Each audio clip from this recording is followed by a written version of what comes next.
wabarakatuh. Salam guru penggerak. Perkenalkan, nama saya Ridho Masloh SPD, calon guru penggerak angkatan 11. Saya dari SD Negeri Karangasem 04 Batang, Kabupaten Batang, Provinsi Jawa Tengah. Kali ini saya akan menyebarkan pemahaman dan penerapan pengamalan budaya positif pada modul 1.4. Alhamdulillahirabbil alamin. Rabbi shrah li sadri wa yassir li amri wahlul 'uqdatam min lisani yafqahu qawli. Amma ba'd. Yang kami hormati Ibu Kepala Sekolah SD Negeri Karangasem 04, yang kami hormati Bapak Ibu Dewan Guru beserta tenaga pendidikan SD Negeri Karangasem 04, yang kami hormati Bapak Ridho Masloh selaku calon guru penggerak angkatan 11, dan kami hormati Ibu Ketua Komite SD Negeri Karangasem 04. Puji syukur kita aturkan kepada Allah Subhanahu wa Ta'ala yang telah melimpahkan rahmat hidayah inayahnya kepada kita, sehingga pada siang hari ini kita dapat menghadiri dalam acara menyebarkan pemahaman dan budaya positif oleh Bapak Ridho Masloh SPD, calon guru penggerak angkatan 11. Akan kami bacakan susunan acara pada siang hari ini. Pembukaan pada acara pertama, menyanyikan lagu Indonesia Raya menempati acara kedua, acara ketiga sambutan, dan acara keempat inti penutup menempati acara yang kelima. Mari kita buka acara pada siang hari ini dengan membaca basmalah. Bismillahirrahmanirrahim. Semoga dan barokah berkah tadi, acara pada siang hari ini dapat berjalan dengan lancar dan dapatkan ridho dari Allah Subhanahu wa Ta'ala. Amin. Menempati acara yang kedua, menyanyikan lagu Indonesia Raya yang akan dipimpin oleh Ibu Restiningsih Dewi Wiha SPD. Kepada beliau disilakan. Monggo Ibu Restiningsih Dewi ya. Hadirin dimohon berdiri.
Hadirin diperkenankan duduk kembali.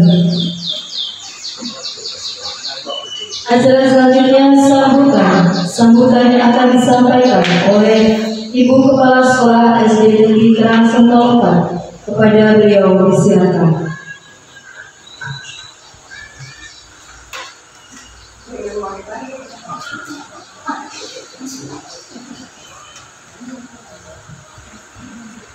Bismillahirrahmanirrahim.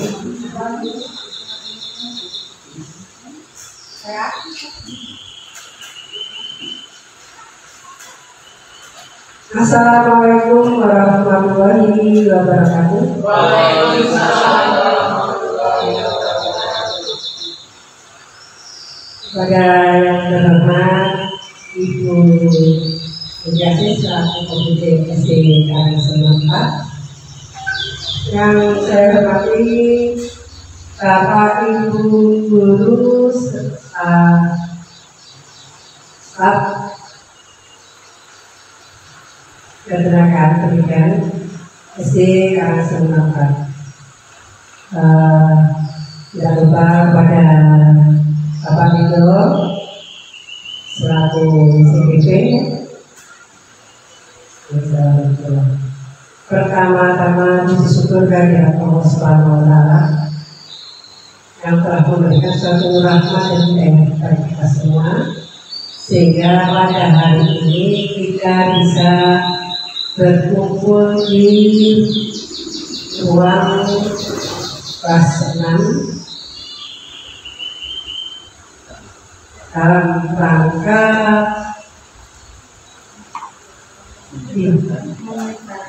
inspirasi budaya positif yang akan dibawakan oleh Pak Rido, dan semoga nanti bisa azan ya. Salam selalu kita kepada junjungan Nabi besar Muhammad SAW, yang selalu kita nanti dengan sahabatnya yang berkaitan, dan semoga kita mendapat syafaatnya baik di dunia maupun di akhirat. Amin amin ya rabbal alamin. Bapak Ibu yang saya hormati, pada kesempatan hari ini memang luar biasa ya. Kita bisa menikmati nanti bagaimana akan kita ketahui budaya positif itu yang bagaimana itu nanti akan sampaikan. Kami alhamdulillah di SD Karangsem 04 ini kami sudah memiliki satu guru penggerak yang sudah lulus ya. Ini yang kedua adalah Bapak Rido, dan semoga tahun depan Bapak Ibu guru bisa mengikuti jejak mereka berdua. Kita doakan ya, karena ini dengan adanya guru penggerak jadi akan sudah diberitahu pada Bapak Konwil ya, bahwa dengan adanya guru penggerak itu adalah calon KS atau pengawas. Jadi nanti yang sudah guru penggerak tinggal melebar menjadi kepala sekolah. Amin. Amin. Alhamdulillah. Berarti yang kelas itu yang nanti bersemangat. Iya, betul itu. Dan kita doakan semoga yang bersemangat itu dapat lolos di CDC yang akan datang. Pada ini dengan yang ke-12 ya, sudah ada pendaftaran, monggo Bapak Ibu ya. Oh, gitu. Nanti yang 13 tidak apa-apa. Tapi selamat juga kepada Bapak Ibu guru yang sudah mendapatkan ini sudah luar biasa, yaitu PPG. Kita juga sudah 2 guru ya, dan Pak Ibu juga. Pak itu semoga Pak itu sukses selalu. Yang ada lagi yang resminya luar biasa lagi, yaitu Pak Rido mungkin bulan ini akan mendapatkan rombongan lagi. Amin. Amin. Yang amin berarti nanti akan mendapat lagi. Apa saja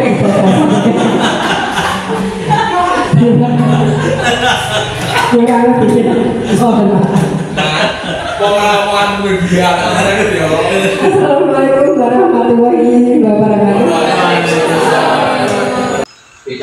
Terima kasih kami ucapkan atas sambutan yang telah diberikan. Bapak Ibu, untuk acara selanjutnya yaitu acara inti. Sebelum kita ke acara inti, saya selaku pembawa acara mohon maaf apabila dari awal sampai akhir ada suatu kehilafan ataupun kekurangan. Karena kesempurnaan adalah milik Allah SWT dan kekurangan adalah milik hambanya. Untuk acara inti akan ada pemaparan dari calon guru penggerak angkatan 11 yaitu dari Bapak Ridho Masrur SPD. Kepada beliau disilakan. Kami akhiri dulu dari kami. Wassalamualaikum warahmatullahi wabarakatuh.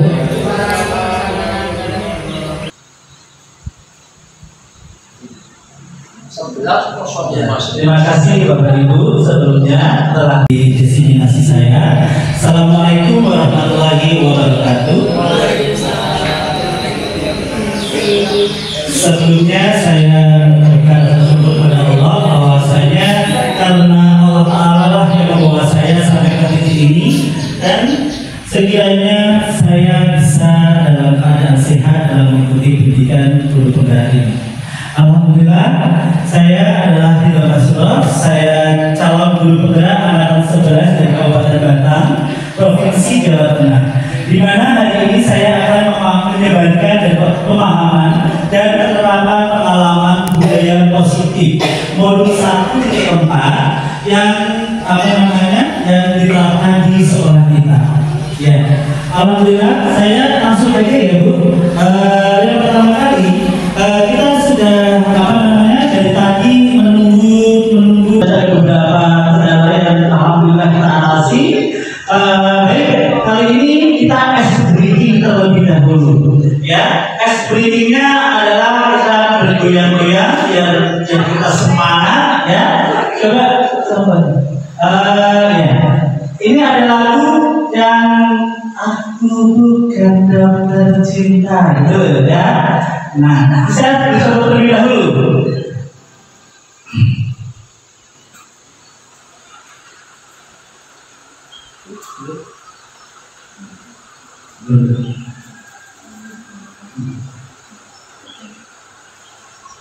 Ini ada contoh lagu terlebih dahulu, nanti ada teksnya ya.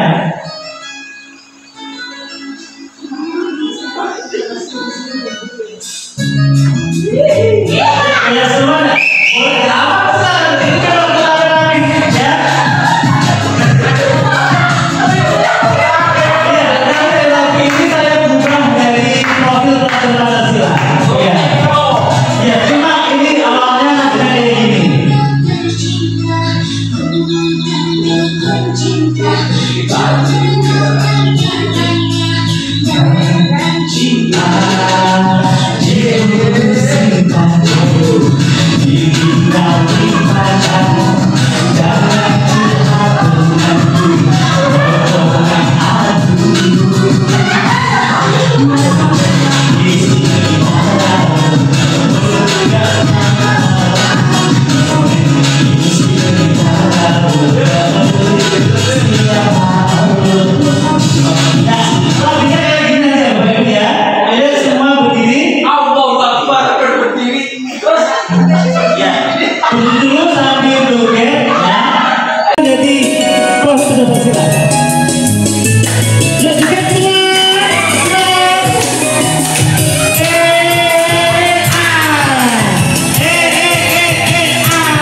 Kita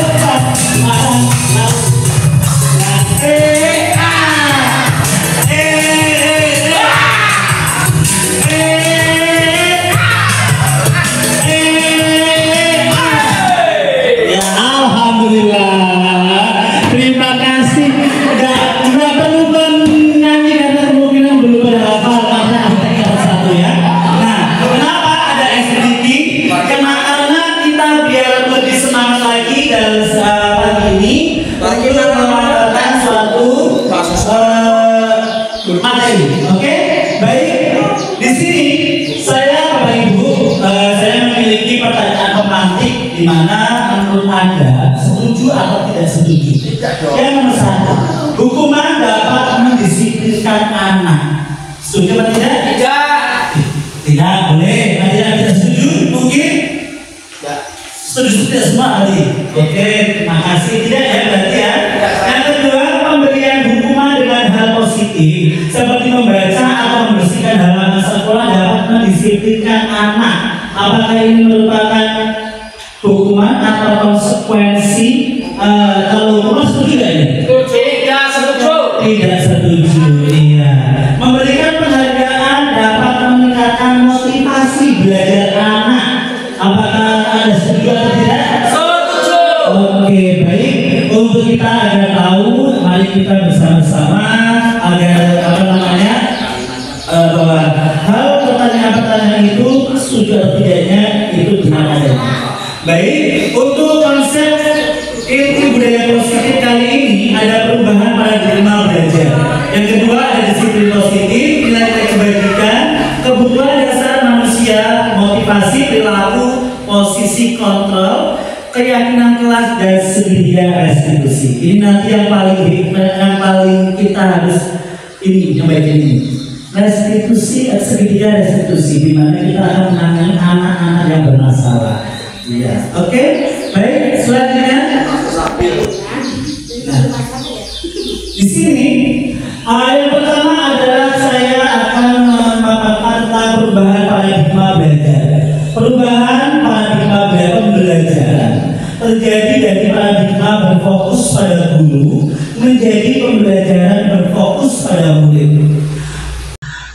Perubahan belajar dengan paradigma baru merupakan pembelajaran yang dirancang berdasarkan pembelajaran berdiferensiasi sehingga para murid belajar sesuai kebutuhan berdasarkan tahap perkembangannya sesuai teori psikologi modern untuk mewujudkan profil pelajar Pancasila. Nah, itu adalah perubahan paradigmanya. Nah, budaya positif itu apa sih? Budaya positif itu di sekolah merupakan nilai-nilai keyakinan dan kebiasaan di sekolah yang berpihak pada murid agar murid dapat berkembang menjadi pribadi yang kritis, penuh hormat dan bertanggung jawab. Nah, itu merupakan adalah budaya positif. Di sini budaya positif dapat dijalankan dengan menerapkan konsep-konsep inti seperti disiplin positif, memahami motivasi perilaku manusia berkaitan dengan hukuman dan penghargaan, posisi kontrol seorang guru, pembuatan keyakinan sekolah atau kelas, dan penerapan segitiga restitusi dalam penyelesaian masalah. Nah, di sini konsep budaya positif tersendiri ada dua, yaitu diantaranya di dalam konteks pendidikan, budaya positif berperan dalam menciptakan suasana yang mendukung pembelajaran, di mana siswa merasa aman, didukung dan termotivasi untuk mencapai potensi penuh mereka. Budaya ini tidak hanya mendorong hubungan perilaku baik, tetapi juga membangun hubungan yang kuat dan komunikasi yang terbuka di antara semua anggota komunitas sekolah. Nah, alhamdulillah untuk di budaya positif di SD Negeri Karangsep 04 tadi kita sudah terbiasa untuk menyambut anak-anak. Pulangnya pun kita setidaknya minimal kita memberi salam kepada anak bahwa untuk hati-hati. Nah, berikutnya ada disiplin positif. Disiplin positif yang mengajarkan tanggung jawab dan menumbuhkan kesadaran diri berdasarkan nilai-nilai kebijakan. Disiplin diri yang dapat mengontrol diri dalam melakukan segala tindakan atau sesuatu. Murid dapat memahami dan menyadari motivasi intrinsik bukan atas dasar paksaan, penghargaan atau hukuman. Jadi di sini maksudnya murid itu melakukan sesuatu karena kesadaran diri, bukan karena suatu hadiah atau paksaan yang mungkin kita pribadi sebagai seorang guru atau saya saya pribadi terkadang masih harus kayak gini. Nah, alhamdulillah dengan kita belajar mengenai budaya positif, kita tahu bahwa murid tidak harus dipaksa, tetapi atas kesadaran dan kemauan sendiri. Ya, berikutnya. Nilai kebajikan universal. Di sini nilai kebajikan universal dalam budaya positif mencakup prinsip-prinsip yang dapat diterapkan secara luas untuk menciptakan lingkungan yang mendukung dan inklusif bagi semua individu. Beberapa nilai kebijakan universal tersebut adalah yang pertama ada profil pelajar Pancasila, petunjuk hidup atau peduli penalaran empati. Berikutnya adalah proyek nilai-nilai kebajikan. Contoh nilai kebajikan yaitu yang pertama adanya peduli. Kita peduli terhadap anak, otomatis anak pun akan peduli terhadap kita. Penalaran. Nah, di sini kita tidak harus memaksa anak untuk bisa, tapi dengan caranya biar anak tersebut bisa nalar. Bekerja sama, jelas di sini kita semua di kelas masing-masing, pasti saya yakin akan ada yang namanya kelompok, minimal kelompok piket. Itu salah satu dari untuk kita mengajarkan bekerja sama. Keberanian, keingintahuan, usaha, kelulusan atau fleksibilitas, berorganisasi, kesabaran, ketakuan hati. Berorganisasi dari dini, dari kelas 1 pun kita sudah mengajarkan kepada anak-anak kita untuk berorganisasi, yaitu minimal adanya organisasi kelas, ada tuan, ada sekretaris, ada bendahara, dan wakil dan selanjutnya. Ya, kehormatan, memiliki rasa humor, berinisiatif, integritas, pemecahan masalah, sumber pengetahuan, tanggung jawab, persahabatan. Di sini contoh nilai saya tulis adanya rasa humor. Jadi terkadang kita perlu yang namanya sebagai seorang guru kita selingi dengan guyonan sama anak-anak. Kenapa? Agar kita sebagai guru terkadang kan anak takut ya sama kita ya. Nah, bagaimana cara kita untuk mengatasinya? Yaitu kita dekati. Jangan malah kita jauhi. Jangan malah kita biarkan. Ya, di sini ada namanya kebijakan guru untuk untuk bagaimana cara kita mendekati anak.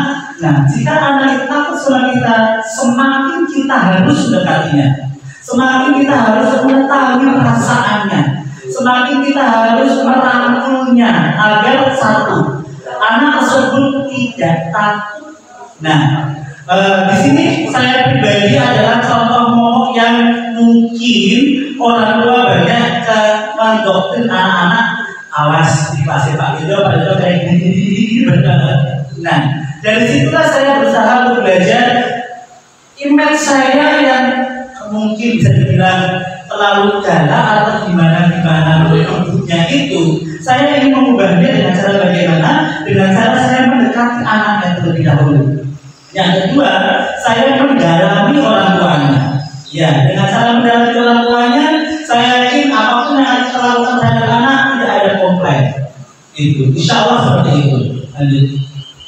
Nah, hukuman, konsekuensi, dan restitusi. Nah, di sini kita bisa hukuman. Tindakan yang diberikan untuk membuat seseorang merasa tidak nyaman sebagai balasan atau perilaku buruk. Di sini sangat tidak dianjurkan pada budaya positif.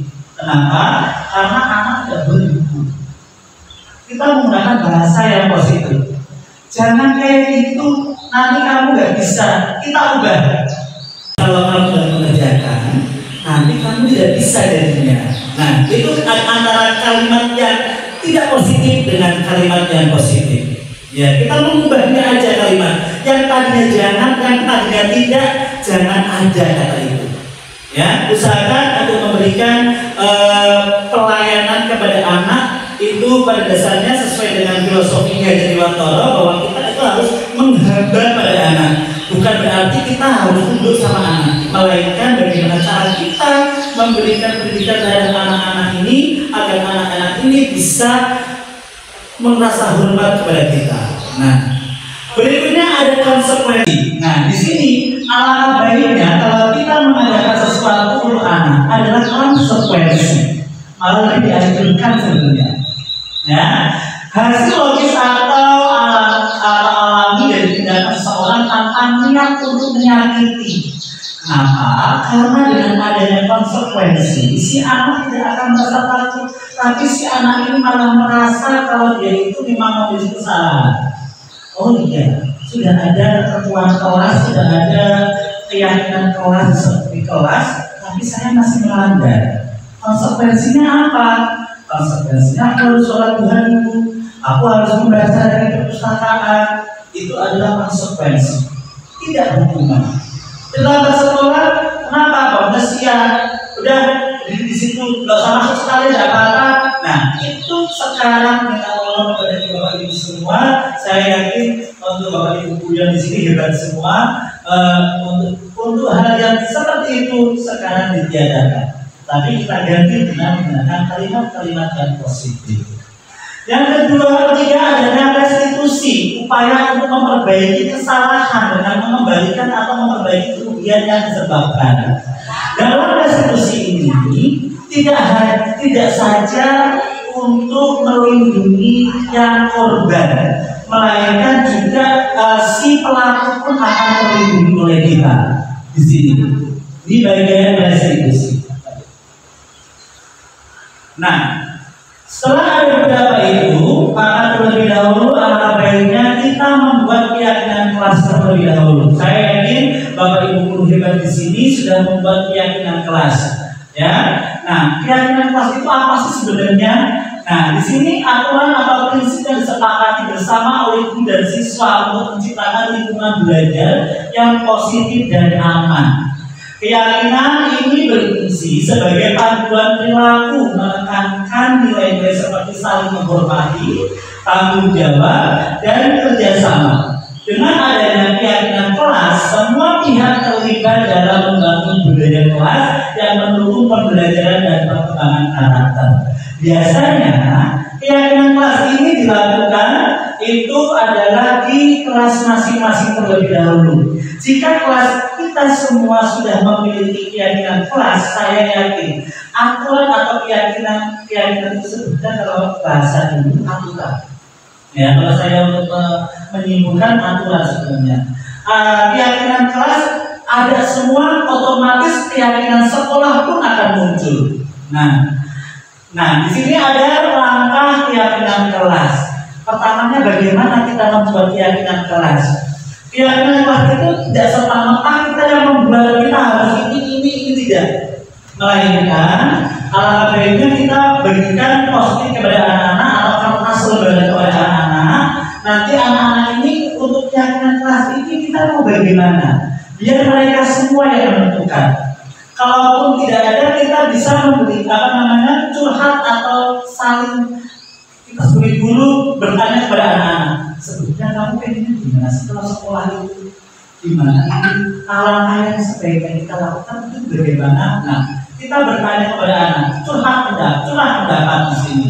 Nah, mencatat pendapat anak-anak itu maunya seperti apa? Silakan kita welcome saja dengan pendapat mereka.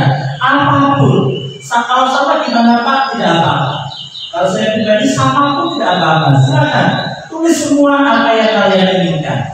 Apa sih yang kamu harapkan di kelas ini? Nah di situ nanti kalau sudah ada yang mereka harapkan, ada pun harapan dari diri kita. Tidak hanya satu pihak. Jadi dua belah pihak ada memiliki harapan yang satu sama lain nanti di-matchkan, digabungkan. Nah, akan menjadikan suatu keyakinan kelas.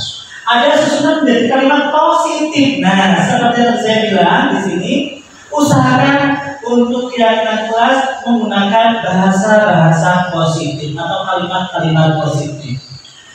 Meninjau keyakinan, terus menyepakati keyakinan bersama anak-anak dan memasang keyakinan tersebut di dinding kelas. Ya, nah berikutnya 5 kebutuhan dasar manusia. Pada dasarnya manusia itu memiliki 5 kebutuhan, yaitu yang pertama adalah kebutuhan hidup. Apa sih kebutuhan hidup? Bertahan hidup atau surviving adalah kebutuhan yang bersifat fisiologis untuk bertahan hidup, misalnya kesehatan, rumah, dan makanan. Nah, Berikutnya ada kasih sayang. Ya, selain untuk kebutuhan bertahan hidup, kita perlu yang namanya kasih sayang antara satu sama lain, antara bapak dan ibu, antara suami dan istri, antara istri ayah dengan anak, ibu dengan anak, atau ayah dengan keluarga, atau ibu dengan keluarga, pasti akan membutuhkan yang namanya kasih sayang. Begitu juga yang ada di sekolah.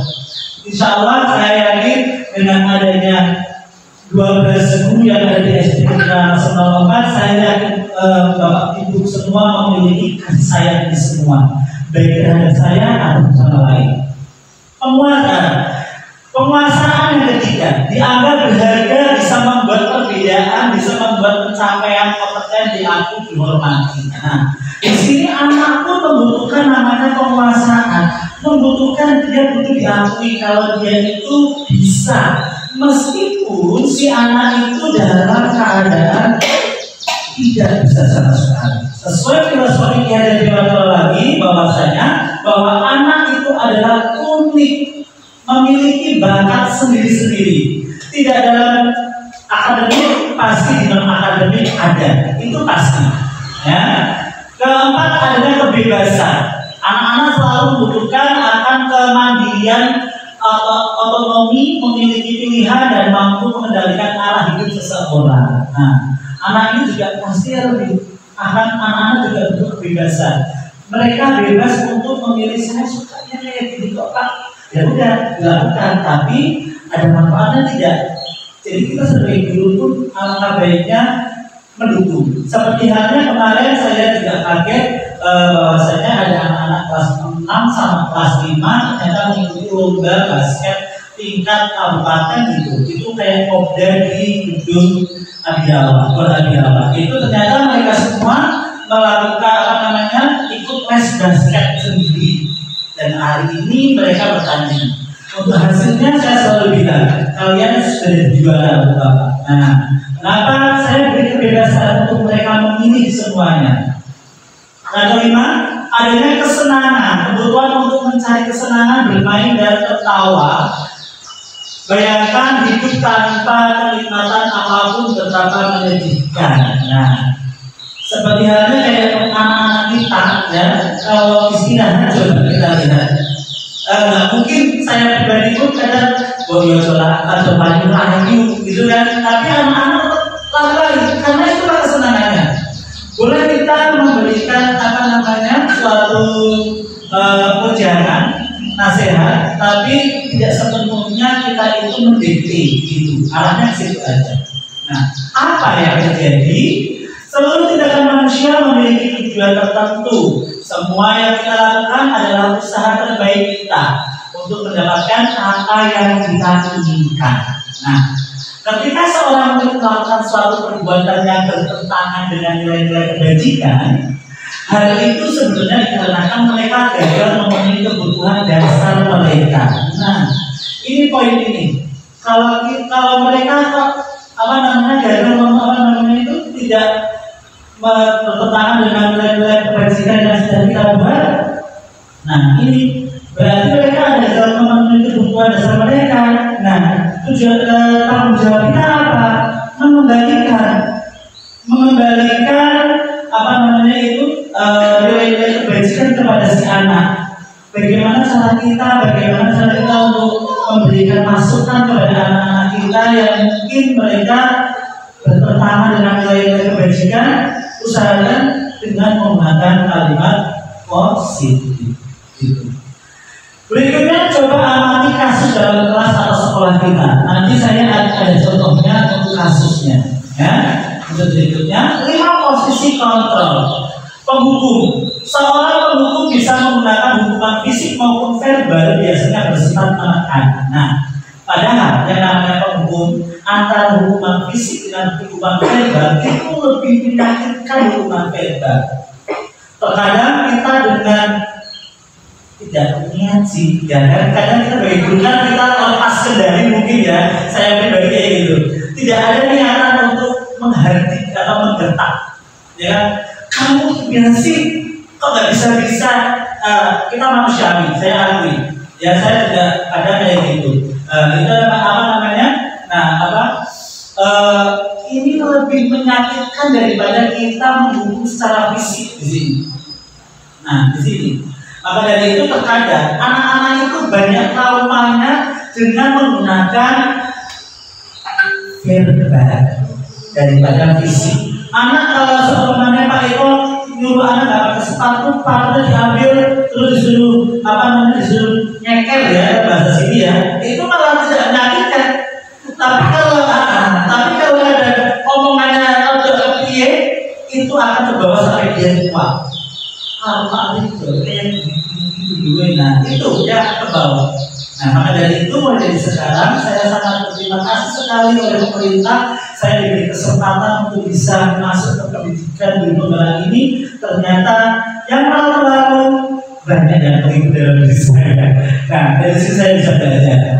Berikutnya ada pembuat rasa bersalah. Nah, pembuat rasa bersalah akan menggunakan keheningan yang membuat orang lain merasa tidak nyaman, bersalah atau rendah diri. Di sini kita menggunakan kalimat mati saja. Biar si anak yang menjelaskan sendiri, kenapa sih tadi orangnya gini. Nanti anaknya ini akan, iya menurut saya ini. Ya, ini merasa bersalah ini. Coba dekati anak-anak kita yang mungkin di kelas kita semua ya, tidak di kelas saya saja, dari kelas 1 sampai kelas 6 mungkin bisa kita laksanakan hal tersebut. Ayo sih kita sharing kepada anak-anak, tanyakan kenapa sih bisa seperti itu gitu. Kenapa sih kok itu Bu Yani ada 2 anak yang kadang tidak masuk kelas gitu kan? Itu saya tanyakan, kenapa dulu nggak mau ngantuk Pak? Oh nggak bisa, tapi membeli obat. Oh iya, nanti ya tidur aja nanti kamu tidur pohon apa-apa di situ. Nah kan ada seperti itu. Ya jadi ya, saya beberapa kali menemukan sudah menjadi seperti itu. Ya. Berikutnya ada teman. Guru pada posisi ini tidak akan menyakiti murid, namun akan tetap berupaya mengontrol murid melalui persuasi. Nah di sini posisikan kita menjadi seorang teman. Terkadang saya memang ada kalanya saya sebagai guru, ada kalanya saya mau dihormati, tapi ada kalanya saya gelosor bareng sama anak-anak. Kalau saya pribadi malah nggak gelosor sama anak, gelosor bareng sama orang tuanya dia. Itu kenapa? Karena yang tak ambil dari pembelajaran bahwasanya kalau saya sharing sama teman-teman di sekolah lain, yang dipegang pertama adalah orang tua.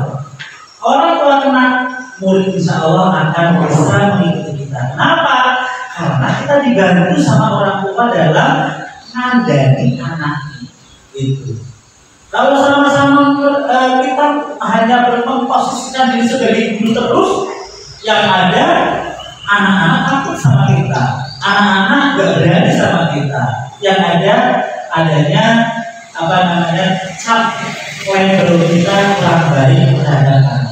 Nah, pemantau di sini pada saat kita mengawasi, kita bertanggung jawab atas perilaku orang-orang yang kita awasi. Posisi pemantau berdasarkan pada peraturan-peraturan dan konsekuensi. Nah, pemantau ini disesuaikan dengan keyakinan kelas yang tadi kita buat, ya. Nah, di sini kita sebagai pemantau saja. Selagi anak tidak bermasalah, selagi anak tidak membahayakan dirinya, udah tidak apa-apa. Gitu. Ya, jangan sering-sering anak itu jangan kayak gitu jangan. Ya, nah adanya manajer adalah posisi di mana guru berbuat sesuatu bersama dengan murid, mempersilahkan murid mempertanggungjawabkan perilakunya. Nah, kita posisikan sebagai manajer. Mungkin ada ibu kepala sekolah sebagai manajer kita, maka kita sebagai manajer dari anak-anak kita di kelas masing-masing. Ya, nah berikutnya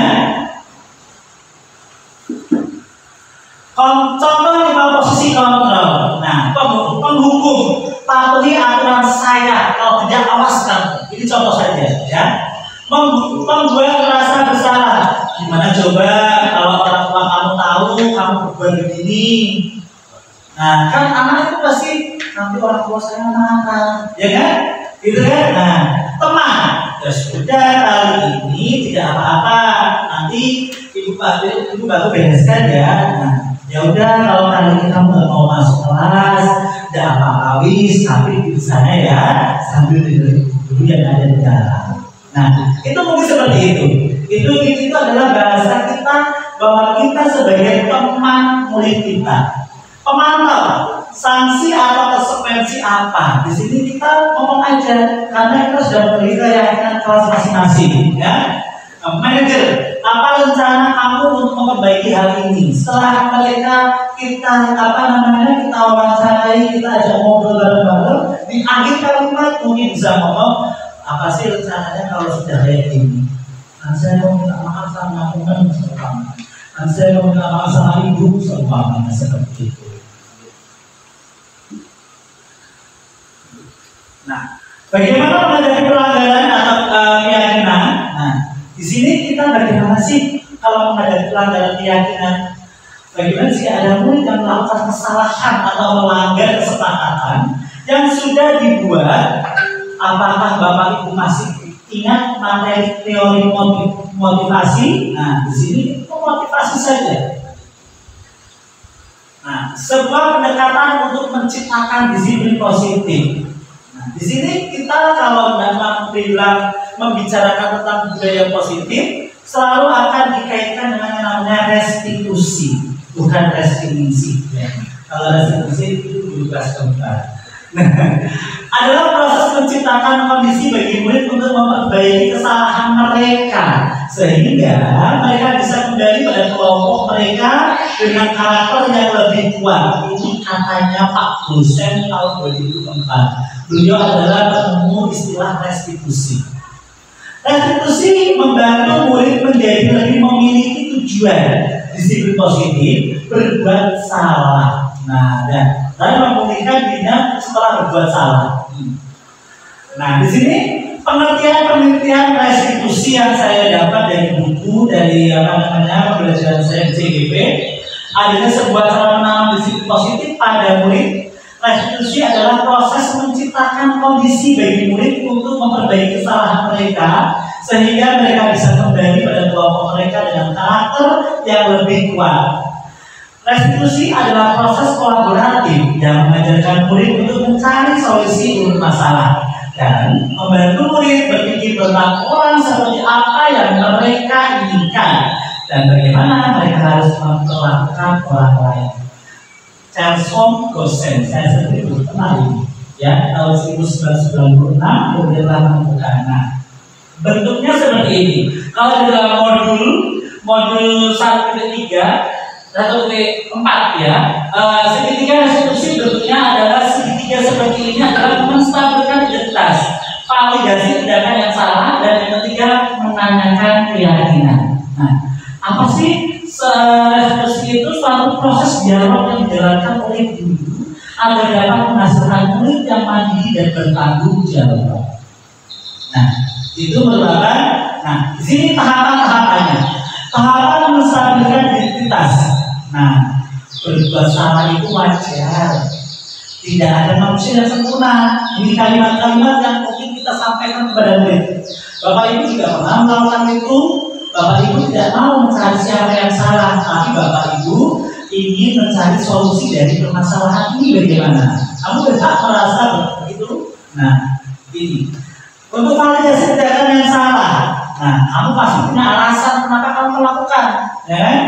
Padahal kamu bisa melakukan lebih buruk dari ini ya. Ini malah dirumuskan padahal ini kalimat yang mungkin dia akan merasa bersalah ya kan? Kamu patut bangga karena telah melindungi sesuatu yang penting buatmu. Kamu melakukan karena mempertahankan sesuatu yang penting bagimu. Ini bukan contoh-contoh kalimat yang disampaikan jika kita melakukan segitiga restitusi. Nah, yang ketiga menanyakan keyakinan. Apa keyakinan kelas kita? Nah, masih ingat ya dengan keyakinan kelas kita? Nilai apa yang telah disepakati bersama? Seperti apa gambar kelas yang ideal menurut kamu? Kamu ingin menjadi orang yang seperti apa saat ini? Nah, itu harus dipertanyakan kalau dalam segitiga restitusi. Nah,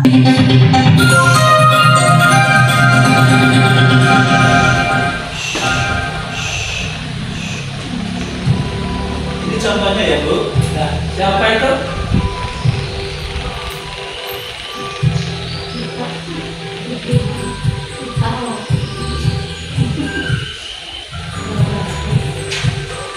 Kok pintunya masih gembok? Iya dia. Masih sepi juga. Iya.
Kalian tahu nggak kenapa pakai petani? Nggak tahu. Akhir-akhir ini itu pada dapat informasi dari Bu Selvi di bahasa Inggris. Katanya nih kalian berdua kalau belajar bahasa Inggris selalu terlambat.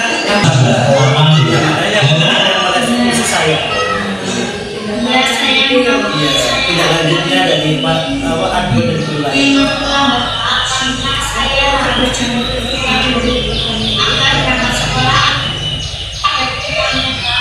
Oh, seperti itu. Nah, pada dasarnya pada maklum, pada sendiri kalau berangkat sekolah bersama teman nih, senang. Iya, salah. Nah, sekarang pada ingin tahu alasan yang membuatmu begitu tertarik berangkat bersama temanmu sehingga kamu berangkat ke sekolahnya terlambat.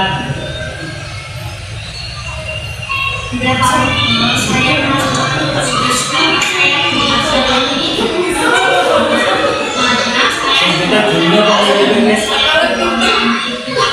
Moco ya? Enggak. Oke, kalau seperti itu berarti kalian mengaku salah ya? Ya, nggak apa-apa. Nanti kita diubah ya. Nah, sekarang Pak itu mau sudah mulai paham nih perasaanmu. Tapi sesuai dengan keyakinan kelas kita bahwasanya datang tepat waktu ya.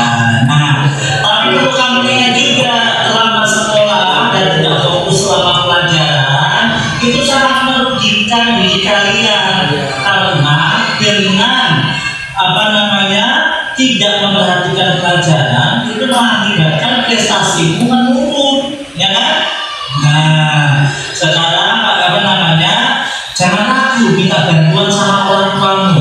Minimal kamu punya jam beker di rumah biar tidak terlambat. Kalau tidak punya jam beker, kamu bisa minta tolong sama orang tuamu untuk dibangunkan subuh-subuh kalau mau ya, Pak.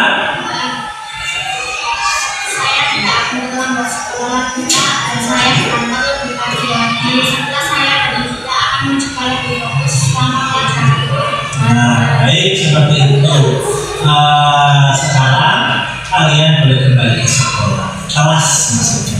Nah, Terima kasih Pak Rado. Saya akan mencoba yang terbaik untuk kamu bisa lebih fokus di sekolah. iya, ya.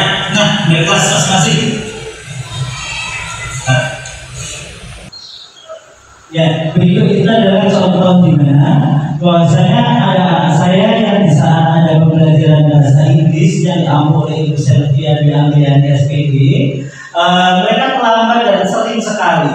Nah, di saat itu Ibu Selvi mengadu kepada saya bahwasanya anak ini kok sering terlambat, dan bukannya si anak ini terlambat langsung lari atau cepat-cepat masuk kelas, tapi melainkan bersadar diri parkiran sampai ke arah kelas. Nah, itu berarti kayak tidak menghargai atau tidak menghormati guru yang sudah mengaku kelasnya. Nah, melalui restitusi, ketika murid berbuat salah, guru akan menanggapi dengan cara memungkinkan murid untuk membuat evaluasi internal tentang apa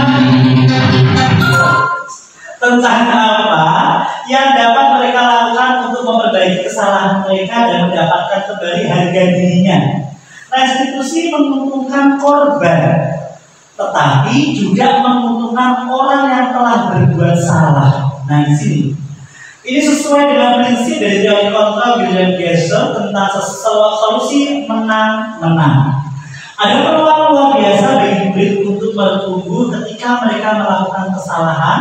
Bukankah pada hakikatnya begitulah cara kita belajar? Murid perlu bertanggung jawab atas perilaku yang mereka pilih, namun mereka juga dapat memilih untuk belajar dari pengalaman dan membuat pilihan yang lebih baik di waktu yang akan datang.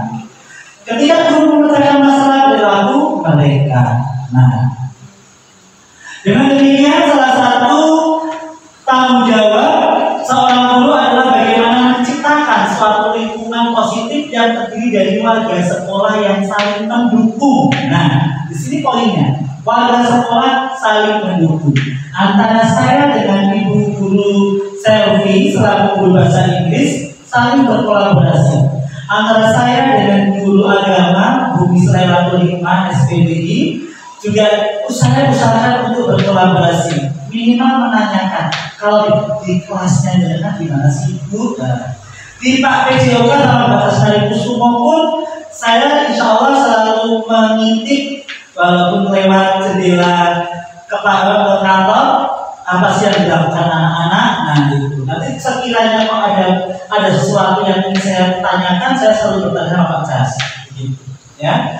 Saling belajar, saling bekerjasama sehingga tercipta kebiasaan-kebiasaan baik. Nah, di sini poinnya juga saling belajar, karena tidak ada manusia yang sudah berhenti belajar. Bahwasanya yang namanya kita sebagai seorang guru adalah pembelajar sampai akhir hayat. Ya, nah, bagaimana caranya? Kalau kita tidak begitu paham, kalau kita tidak begitu tahu, jangan malu untuk bertanya sama rekannya. Saya pun insya Allah kalau saya kurang paham, saya asal tanya sama Bu Dewi sama Bu Selvi. Kalau saya merasa belum puas dengan jawaban beliau berdua, saya tanya ke Bu Ika atau yang lainnya. Itu seperti itu.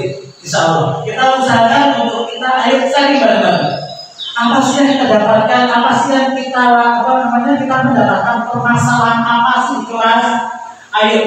Saya mungkin sebagai calon guru penggerak angkatan 11 dan Bu Selvi sebagai guru penggerak yang sudah lulus di angkatan 9. Insya Allah kita berdua insya Allah akan memberikan solusi-solusi yang mungkin sesuai dengan modul yang pernah kita pelajari. Jadi iya, seperti itu. Dan saya pun yakin sebenarnya Bapak Ibu semua di sini sudah melaksanakan sesuai dengan modul. Hanya saja mungkin urutan atau langkahnya yang tidak tepat, mungkin seperti itu. Tapi pada dasarnya panjenengan semua sudah melaksanakan yang namanya disiplin positif, keyakinan kelas, budaya positif, ya, apalagi 5 kontrol, 5 kebutuhan manusia. Nah, itu insya Allah panjenengan semua pasti sudah merasakan. Cuma belum ternyata pembelajarannya ada, tapi kita secara real, secara nyata kita melaksanakannya sebenarnya. Nah, dari kebiasaan-kebiasaan baik akan tumbuh menjadi karakter-karakter baik warga sekolah, dan pada akhirnya karakter-karakter dari kebiasaan-kebiasaan baik akan membentuk sebuah budaya positif itu. Ya, jadi jangan malu, jangan ragu. Kalau kita ada masalah kayak contoh seperti kemarin Bu Biani kayaknya kalau tidak salah bingung dengan anaknya yang ada, mohon maaf mungkin kadang masih pakai kapas ini ya. itu gimana Pak, itu gimana? Nah, itu ya memang caranya kita memang ada repot sendiri. Ya udah diantar aja ke WC terlebih dahulu. dahulu ya, tapi karena di rumah mungkin trainingnya kurang berhasil, ya bagaimana caranya kita sebagai guru di sini meskipun dalam waktu 4 sampai 5 jam kita memaksimalkan untuk melayani si anak. Itu deh. Nah, berikutnya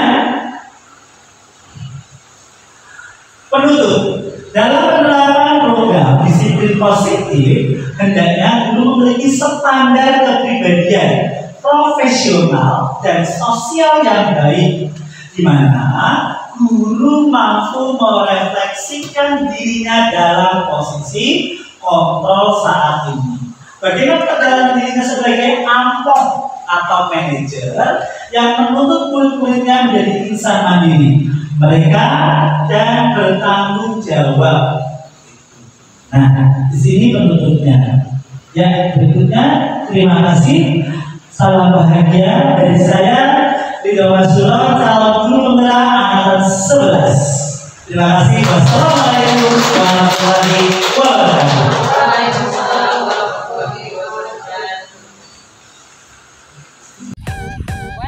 Saya Ridho Masuro, SPD, calon guru penggerak angkatan 11. Salam guru penggerak, bergerak, bergerak, menggerak.